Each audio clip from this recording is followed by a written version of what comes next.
Okey, mari kita tengok topik motion along a straight line. Okey, dalam bahasa panggil gerakan pada garis lurus. Ini ialah bab 9 tingkatan 5 KBSM. Okey, jadi untuk topik ini biasanya soalannya tak keluar dalam kertas 1. Dia hanya keluar dalam kertas 2 dan biasanya ialah bahagian B. Okey, dan kamu boleh buat pemilihan. Maksudnya kamu boleh pilih nak jawab soalan ini atau tidak. Kalau dia keluar bahagian B, biasanya 10 markah dalam satu soalan. Tapi dia dalam aneka pilihan lah, jadi kamu boleh pilih. Okey, mari kita cuba tengok apa yang dibahagi dalam topik ini. Okey, topik ini dibahagi kepada 3 bahagian. Yang pertama ialah sasaran, lepas tu ada had laju dan juga pecutan. Jadi dia ada 3 subtopik. Pertama sasaran, had laju, lepas tu pecutan. Jadi yang bahagian pertama ini saya nak fokus dalam sasaran sahaja. Apa maksud sasaran? Jadi dia ada beberapa kata kunci yang kamu boleh perhatikan dalam soalannya. Daripada kata kuncinya, kamu boleh fikirkan cara penyelesaian. Okey, apabila soalannya sebut sasarannya positif, maksudnya Zara berada di kanan O. Okey, dia macam dalam satu pola nombor. Jadi kalau dia kata sasaran positif, dia akan berada di sebelah kanan. O maksudnya origin, maksudnya yang permulaan atau kamu panggil asalan. Jadi kalau sasaran kamu dapat nilai negatif, maksudnya Zara tersebut berada di sebelah kiri O. Okey, jadi apa maksud kembali ke asal O? Maksudnya dia balik ke tempat asal. Jadi kita akan buat sasaran adalah positif. Sasaran ini lebih kepada jarak. Tapi jarak ialah sentiasa positif. Sasaran ini dia ambil kira arahnya. Okey, sama ada jarak tersebut berada di sebelah kiri ataupun berada di sebelah kanan. Maksudnya jarak yang dia bagi arah kita panggil sebagai sasaran. Okey, dan sasarannya adalah jarak daripada tempat asal. Okey, jadi apabila sasaran ialah kosong, maksudnya dia kembali ke tempat asal. Okey, nanti kita tengok contoh, kamu akan lebih faham. Okey, yang keempat ialah apabila sasarannya ialah maksimum atau minimum, kita akan buat ds dt sama dengan kosong. Maksudnya kita buat pembezaan. Okey, lepas kita buat pembezaan, kita sama dengan kosong. Kita boleh dapatkan sasaran maksimum ataupun sasaran minimum. Okey, jarak yang dilalui pada n saat, maksudnya pada saat tertentu. Kita akan buat saat n, tolakkan saat, sasaran n. Tolakkan sasaran n tolak 1. N tolak 1 maksudnya saat yang sebelumnya. Okey, S itu bermawar masuk sasaran. Okay, mari kita tengok contoh. So, kalau contoh yang pertama, okay, soalannya akan keluar macam ni. Suatu Zara bergerak pada satu garis lurus dan sasarannya ialah S meter dari suatu titik tetap O. Maksudnya dia mula dari O. Okay, T saat selepas bertolak dari O diberi dengan persamaan berikut. S sama dengan 2T tolak T square. Okay, carikan sasaran Zara selepas 5 saat. Jadi nak buat macam mana? Iaitu apabila T adalah 5, kita gantikan persamaannya dengan menggunakan T sama dengan 5. Kita boleh dapat sasaran sama dengan negatif 15. Maksudnya selepas 5 saat Zara tersebut berada di sebelah kiri dengan jaraknya 15 meter dari asalan. Okey, untuk B, masa di mana Zara itu kembali ke O semula. Maksudnya apabila sasarannya balik semula kepada O. Jadi daripada nota tadi kita akan buat S sama dengan kosong. Jadi kita gunakan persamaan yang diberi 2T tolak T kuasa 2. Dan kita buat sama dengan kosong, faktorkan, kamu boleh dapat 1T ialah kosong. Dan satu lagi T ialah 2. Maksudnya pada saat kedua, dia akan kembali ke tempat asal. Okey, sekarang C, cari jarak yang dilalui pada saat keempat. Jadi saya nak tahu pada saat keempat dia adalah di mana. Okey, jadi kita akan kirakan S4 dulu. Okey, gantikan T sama dengan 4 ke dalam persamaan. Lepas tu gantikan T sama dengan 3 ke dalam persamaan. Lepas tu kita ambil S4, tolakkan S3. Jadi kita boleh dapat jarak dalam masa keempat atau jarak pada saat keempat. Maksudnya saya nak saat tersebut sahaja.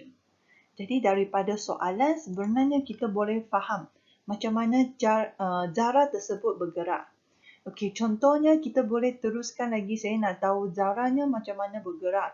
Kita boleh kirakan lagi. Kalau T sama dengan 1, kita dapat sasarannya ialah berapa? Saya boleh dapatkan 2 darab 1, 2 tolak 1, kita dapat positif 1 meter. Jadi kalau kita cuba buatkan satu garis lurus. Okey, ini ialah asalan O. Pada T sama dengan 1. Contohnya ini T sama dengan 1. Dia akan berada di sebelah kanan. Kita kata kalau sasaran positif, dia ada di sebelah kanan. Jadi apabila T sama dengan 1, okey, dia mula dari sini, dia pergi ke arah sini. Dia pergi ke kanan dulu. Okey, pada saat pertama, dia berada di sasaran 1. Maksudnya jaraknya ialah 1 meter dari asalan. Jadi jaraknya ialah 1 meter.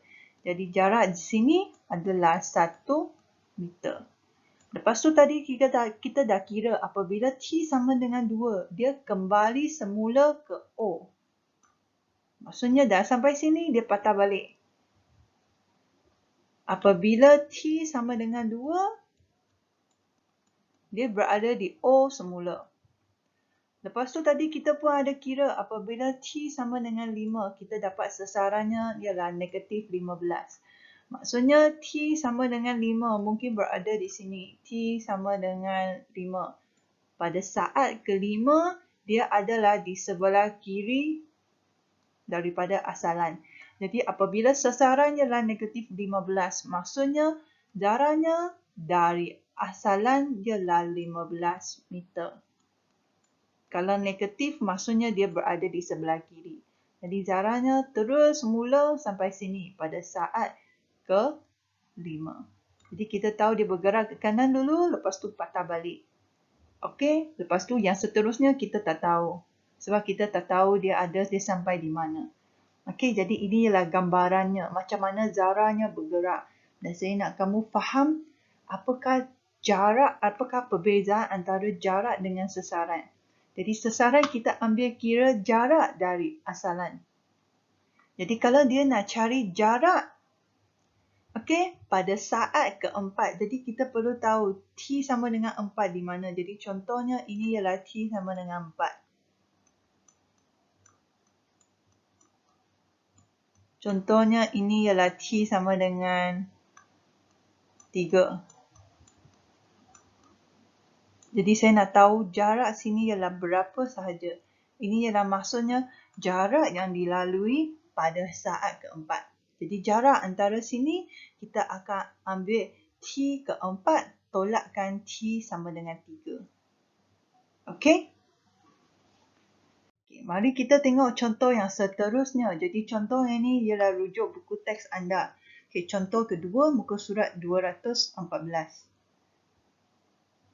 Suatu zarah bergerak di sepanjang satu garis lurus melalui satu titik tetap O. Sasarannya ialah S meter, lepas tu dia bagi kamu persamaan. S sama dengan T kuasa 2 tolak 4T. Okey, ambil arah ke kanan O sebagai arah positif. Okey, cari sasaran dari O pada T sama dengan 1, T sama dengan 4, T sama dengan 6.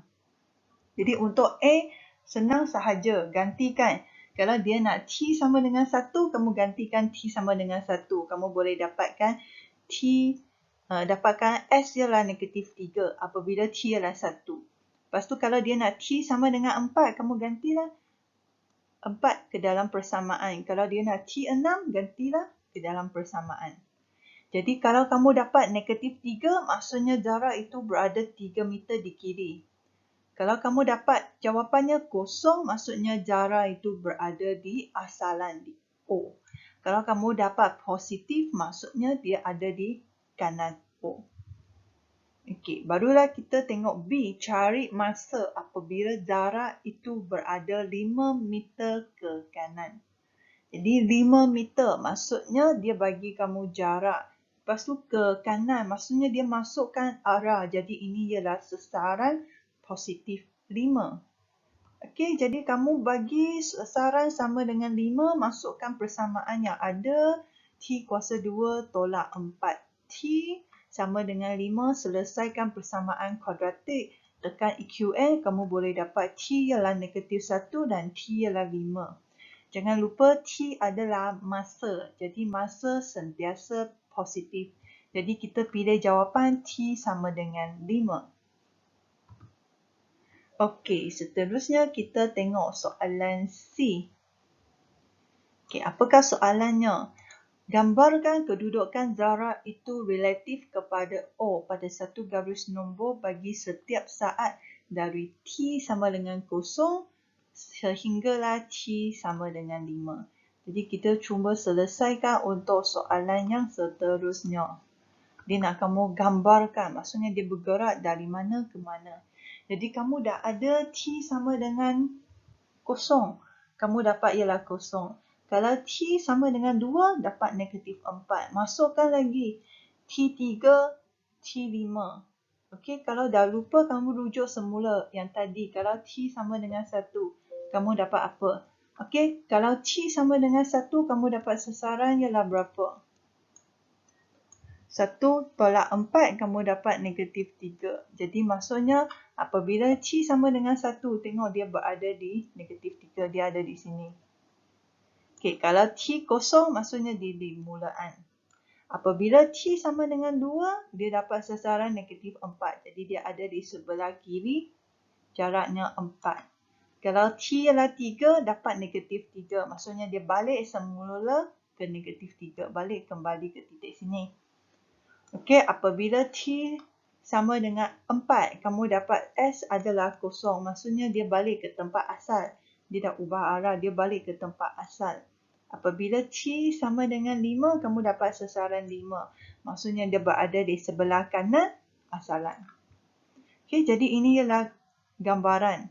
Jadi biasanya kita buat garis nombor untuk kita lebih jelas macam mana zarah tersebut bergerak. Jadi maksudnya mula-mula zarah berada di O. Lepas tu dia bergerak ke kiri.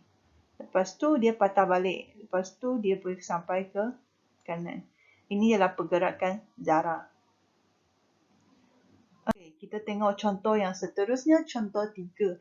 Ini muka surat 216. Satu zarah bergerak di sepanjang garis lurus dan melalui satu titik tetap O. Jadi sasaran zarah itu dari O pada masa T selepas melalui O diberi rumus berikut. Yang penting ialah tengok rumus. Sekarang dia nak kamu carikan masa apabila zarah itu kembali ke O. Tadi kita kata balik ke tempat asal, kita buat sasaran sama dengan 0. Jadi kita lepas dah hafal kata kuncinya, kita dah boleh selesaikan soalan. Jadi kembali ke tempat asal, kita buat sasaran sama dengan 0.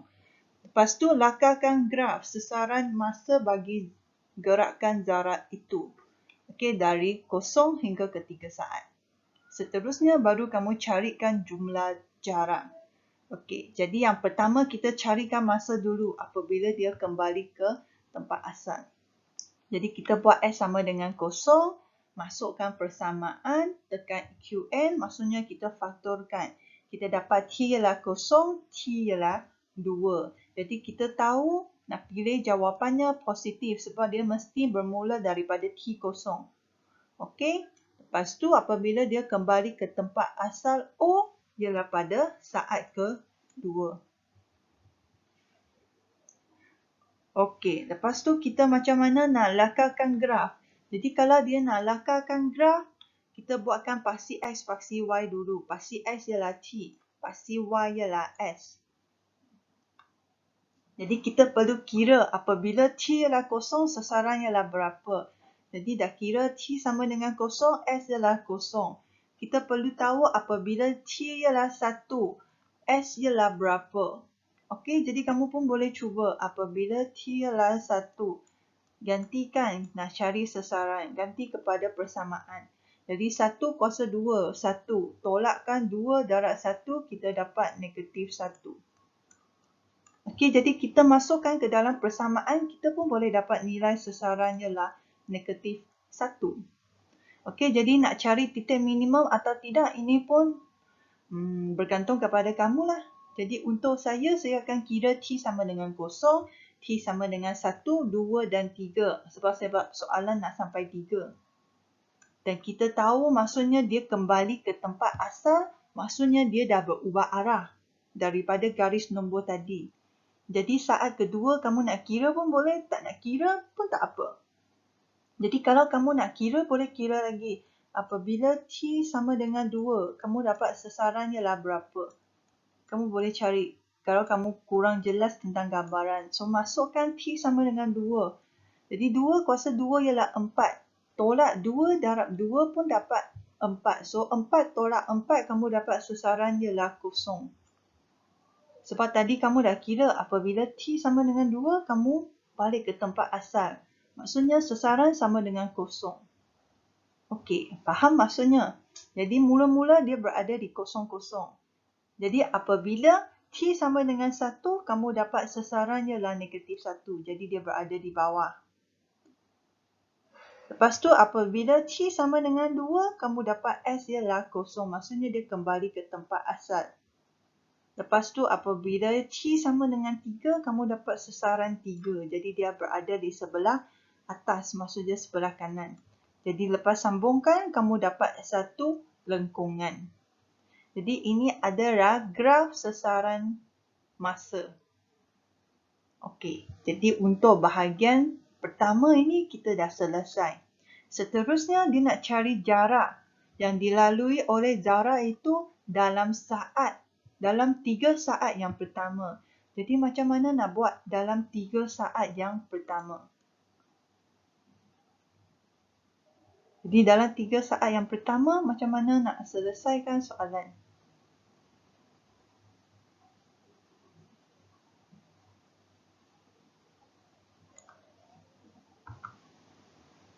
Okey, ini ialah tadi daripada gambarannya.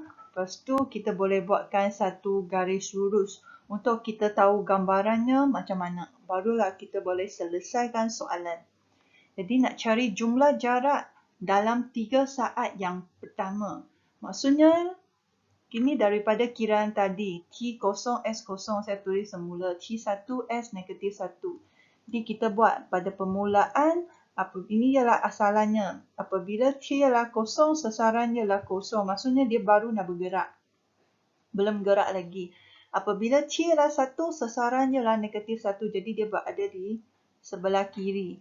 Ini apabila T sama dengan 1, dia berada di sebelah kiri. Dan jaraknya adalah 1 meter. Atau 1 unit. Sebab dia tak katakan, oh ada S meter. Jadi ini adalah 1 meter. Lepas tu pada T sama dengan 2, S adalah 0. Maksudnya dia kembali ke tempat asal. Apabila T sama dengan 0, dia kembali ke tempat asal. Apabila T sama dengan 3, dia dapat sasaran 3. Jadi dia berada di sebelah kanan. Jadi apabila T sama dengan 3, dia berada di kanan. Dan jaraknya adalah 3 meter. Jadi sekarang dia nak carikan jarak pada 3 saat yang pertama. Jadi dalam 3 saat yang pertama, dari 0 sampai 1, 2, 3. Oh tadi ini bukan T sama dengan 0 lah. Ini ialah T sama dengan 2. Tadi 2 dia kembali ke tempat asal kan. Ini ialah T2. Jadi macam mana caranya bergerak dari 0 pergi ke 1.